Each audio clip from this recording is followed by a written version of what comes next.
Hello everyone, in this video we are going to solve the puzzle if 10 divided by 2 is 25, 12 divided by 2 is 36, 14 divided by 2 is 49, then 6 divided by 3 is what?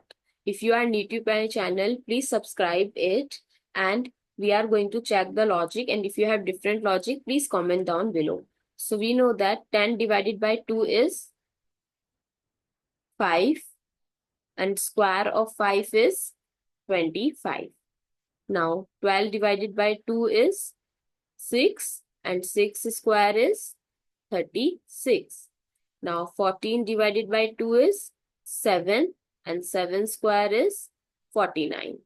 Then solve this. 6 divided by 3 is 2 and 2 square is 4. So what replaces the question mark? 4.